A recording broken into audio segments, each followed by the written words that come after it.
इस लेक्चर में हम हाइब्रिडाइजेशन को डिटेल से डिस्कस करेंगे। हाइब्रिडाइजेशन का पहले लफ्जी मतलब समझते हैं। इसका मतलब ये है कि मुख्तलिफ शेप है, मुख्तलिफ एनर्जीज और मुख्तलिफ साइज़ के ऑर्बिटल्स जो आपस में मिक्स हो जाए एक ही एटम के, और नए ऑर्बिटल्स बन जाए जिनके शेप भी सेम हो, जिनके साइजेस भी सेम हो और जिनकी एनर्जीज भी सेम हो। लेकिन इन ऑर्बिटल्स का जो हाइब्रिड ऑर्बिटल कहलाते हैं, इनका स्पेस में ओरिएंटेशन मुख्तलिफ हो। अब जब ये ऑर्बिटल आपस में मिले तो नए ऑर्बिटल्स बने, और ये आपस में इंटरमिक्स भी इसको कहते हैं। तो जो नए ऑर्बिटल्स बने इनको हाइब्रिड ऑर्बिटल्स भी कहा जाता है। अब इसको डिफाइन करते हैं, the process in which atomic orbitals of different energies and different shapes intermix to form an equal number of orbitals having same shapes, energy, sizes but different orientation in space.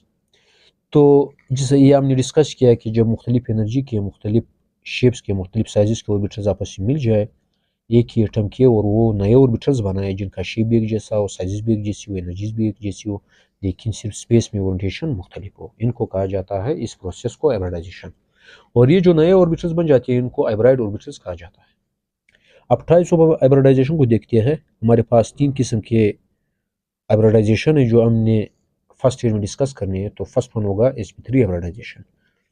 sp3 hybridisation वो hybridisation में जिसमें 1s और इसी तरह 3p orbitals एक ही atom के आपस में मिक्स हो जाए और चार नए ऑर्बिटल्स बन जाए, और इन चार नए ऑर्बिटल्स को sp3 हाइब्रिड ऑर्बिटल्स कहा जाता है। और एक का नाम होगा sp3 हाइब्रिड ऑर्बिटल, इसका भी वही नाम, इसका भी वही नाम और इसका भी वही नाम। तो इसको डिफाइन करते हैं, the type of hybridization in which 1s and 3p orbitals mix to form 4 hybrid orbitals called sp3 hybridized orbitals. तो जो नए ऑर्बिटल बनेंगे उनको sp3 हाइब्रिडाइज्ड ऑर्बिटल्स कहा जाएगा।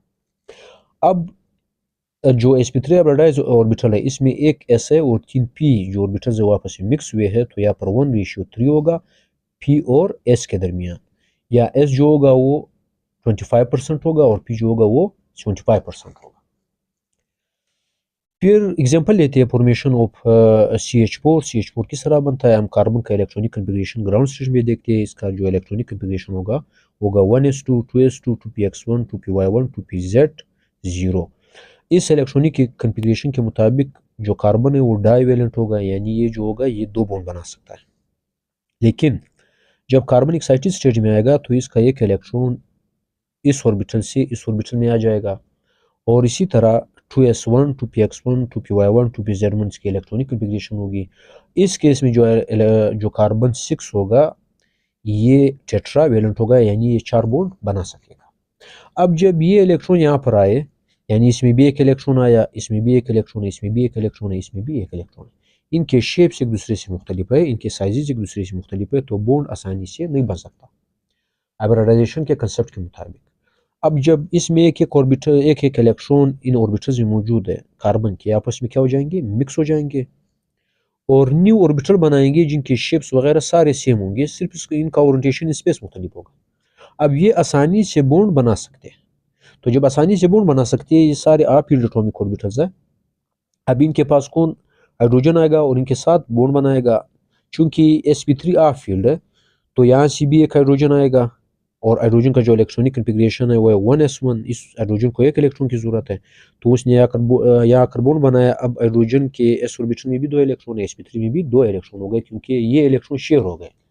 हाइड्रोजन और sp3 हाइब्रिड ऑर्बिटल ने अपने इलेक्ट्रॉन एक दूसरे के साथ शेयर किए, तो इस तरह के चार बॉन्ड बन जाएंगे, यानी चार हाइड्रोजन चार sp3 हाइब्रिड ऑर्बिटल्स के पास आएंगे। तो इस तरह जो ज्योमेट्री बनेगी, this is called tetrahedral geometry, ये टेट्राहेड्रल ज्योमेट्री कहलाई जाएगी।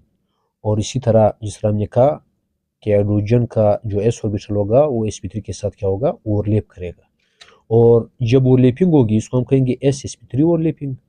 और इसको हम ये भी कह सकते हैं कि सिग्मा बॉन्ड बना हुआ है, तो इस तरह के चार सिग्मा बॉन्ड बन जाएंगे s sp3 ओवरलैपिंग से, और इसको s sp3 8 to 8 ओवरलैपिंग भी कहा जाता है, क्योंकि हाइड्रोजन का जो s ऑर्बिटल है उसका 8 sp3 के 8 के साथ ओवरलैप हो गया है, और इसी तरह सिग्मा बॉन्ड बन गया है। So this is called 8 to 8 overlapping.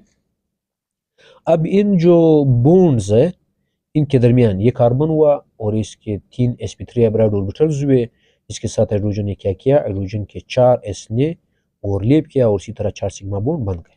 अब यहाँ पर जो बॉन्ड एंगल होगा वो 109.5 डिग्री होगा। यहाँ से यहाँ तक भी बॉन्ड एंगल वही होगा और यहाँ से यहाँ तक भी वही, यहाँ से यहाँ तक भी वही सेम रहेगा, 109.5 डिग्री ही रहेगा। तो इसीलिए हम इसको कहेंगे कि टेट्राहेड्रल ज्योमेट्री बन जाएगी, यानी एक 4 कोने वाला स्ट्रक्चर बन जाएगा। तो ये टेट्राहेड्रल ज्योमेट्री हुई।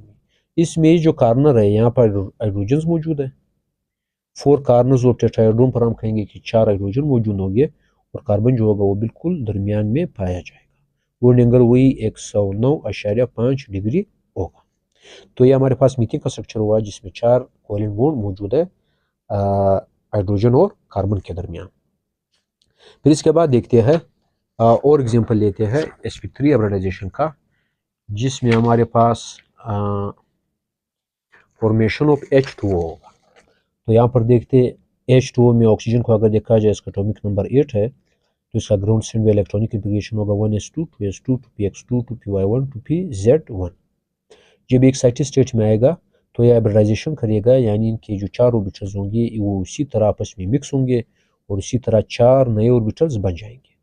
अब देखो इसमें भी 2 इलेक्ट्रॉन है, इसमें भी 2 इलेक्ट्रॉन है, इसमें एक, इसमें एक, तो 2 और 2 ये 4 हो गए, 5 6, यानी टोटल 6 इलेक्ट्रॉन है। तो 6 इलेक्ट्रॉन ने इन 4 नए ऑर्बिटल में क्या होना है, डिस्ट्रीब्यूट होना है। ये भी ऑक्सीजन के ऑर्बिटल्स थे, ये भी ऑक्सीजन के नए ऑर्बिटल है जो इनकी मिक्सिंग से हमें मिल गए ताकि आसानी से बॉन्ड बना सके।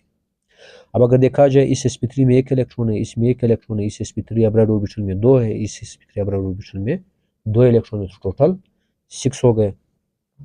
अब यहाँ से भी 2 हाइड्रोजन आएंगे, चूंकि ये sp3 और ये sp3 जो है वो पूरे हैं, इनके साथ कोई बॉन्ड नहीं बनाएगा क्योंकि ये ऑर्बिटल्स जो है वो कंप्लीट है। अब ये आर फील्ड एटॉमिक ऑर्बिटल्स है दीज टू, इनके पास हाइड्रोजन आया और यहाँ से एक हाइड्रोजन आया और यहाँ से दूसरा हाइड्रोजन आया, इनके 1s ऑर्बिटल यहाँ पर ओवरलैप हुए इन sp3 के साथ और इसी तरह 2 सिग्मा बॉन्ड बन गए। तो इसको हम कहेंगे sp3 head to head overlapping. ये हाइड्रोजन का एड है और ये sp3 का एड है जो आपस में क्या हुए, ओवरलैप हुए और 2 इलेक्ट्रॉन ये है, इसमें भी अब 2 हुए, sp3 में, इसमें भी 2 हो गए। तो इस तरह ऑक्सीजन का जो एटॉमिक मॉलिक्यूल है वो भी मुकम्मल हो गया और हाइड्रोजन का एटॉमिक मॉलिक्यूल भी कंप्लीट हो गया। तो यहाँ पर देखते हैं, यहाँ पर भी टेट्राहेड्रल ज्योमेट्री बन रही है, लेकिन ये ऑक्सीजन है। यहाँ पर अगर देखा जाए टेट्राहेड्रल का एक कार्नर जो है वहाँ पर एक लोन पेयर मौजूद है, यहाँ पर दूसरा लोन पेयर मौजूद है, यहाँ पर हाइड्रोजन ने ऑक्सीजन के साथ बॉन्ड बनाया हुआ है, यहाँ पर भी हाइड्रोजन ने ऑक्सीजन के साथ बॉन्ड बनाया हुआ है।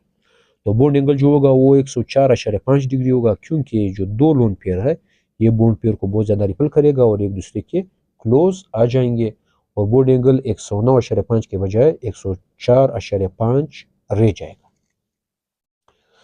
तो ये हमारे पास हुआ वाटर, और वाटर का जो स्ट्रक्चर होगा वो बेंड स्ट्रक्चर होगा। फिर इसके बाद देखते हैं फॉर्मेशन ऑफ NH3 यानी अमोनिया। इसमें नाइट्रोजन के इलेक्ट्रॉनिक कॉन्फ़िगरेशन को देखते हैं। नाइट्रोजन का इलेक्ट्रॉनिक कॉन्फ़िगरेशन जो है वो है 1s2 2s2 2px1 2py1 2pz1, यानी इसके 3 आप फील्ड है, इसने 3 बॉन्ड बनाने, लेकिन हाइब्रिडाइजेशन में फुल फील्ड ऑर्बिटल भी हिस्सा ले सकता है। तो यहाँ से ये चारों क्या होंगे, ये आपस में मिक्स हो जाएंगे और 4 नए ऑर्बिटल्स बन जाएंगे। s px py pz आपस में क्या हुए, मिक्स हुए और 4 नए हाइब्रिड ऑर्बिटल्स बन गए जिनको sp3 हाइब्रिड ऑर्बिटल्स कहा जाता है। इसमें 3 जो नाइट्रोजन के होंगे, यहाँ पर नाइट्रोजन होगा, ये 3 फील्ड होंगे और ये 3 अनफील्ड होंगे और एक फील्ड होगा। तो ये जो sp3 हाइब्रिड ऑर्बिटल है ये बॉन्ड नहीं बनाएगा, बाकी यहाँ से हाइड्रोजन आकर ओवरलैप हो जाएंगे। तो ये जो वाला है ये यहाँ पर शो किया गया है, यहाँ से भी ऐसा है हाइड्रोजन का, यहाँ पर एड टू एड ओवरलैपिंग की, इसको sp3s add to head overlapping कहते हैं और सिग्मा बॉन्ड बन जाएगा। ये भी उसी तरह सिग्मा बॉन्ड बनेगा, हाइड्रोजन आएगा, यहाँ से भी हाइड्रोजन आकर इसके साथ बॉन्ड बना लेगा। तो 3 हाइड्रोजन इसके साथ बॉन्ड बनाएंगे तो NH3 बन जाएगा और इस कार्नर पर लोन पेयर होगा और ये जो लोन पेयर है ये यहाँ पर दिखाया गया है। यहाँ से हाइड्रोजन आया और लेप किया, यहाँ से दूसरा हाइड्रोजन आया, यहाँ से तीसरे हाइड्रोजन का 1s ऑर्बिटल आया और उसने और लेप किया। तो इस तरह 3 सिग्मा बॉन्ड बन जाएंगे sp3 और लेपिंग से और एक जो होगा लोन पेयर ऊपर रह जाएगा। अब ये जो लोन पेयर होगा इन बॉन्ड पेयर को ज़्यादा रिपल करेगा और एक दूसरे के क्लोज हो जाएंगे और बॉन्ड एंगल जो होगा वो 109 के बजाय 107.5 डिग्री रह जाएगी एक लोन पेयर के रिपल्जन की वजह से, जो बॉन्ड पेयर को क्लोज कर देगा। तो इसके साथ sp3 हाइब्रिडाइजेशन खत्म हो गया। और आप ये याद रखना है वाटर का बेंड स्ट्रक्चर है और इसी तरह NH3 का जो स्ट्रक्चर होगा वो ट्राइगोनल पिरामिडल होगा। ट्राइगोनल पिरामिडल का ये मतलब है कि ये जो है ये ट्राइगोनल स्ट्रक्चर बन रहा है, यानी नाइट्रोजन और इसी तरह एल्कीन हाइड्रोजन, इसको आप कहेंगे ट्राइगोनल। और ये जो लोन पेयर है चूंकि ज्यादा जगह घेर रहा है, इसको आप कहोगे पैरामिड, तो इसीलिए इसको ट्राइगोनल पैरामिडल स्ट्रक्चर कहा जाता है।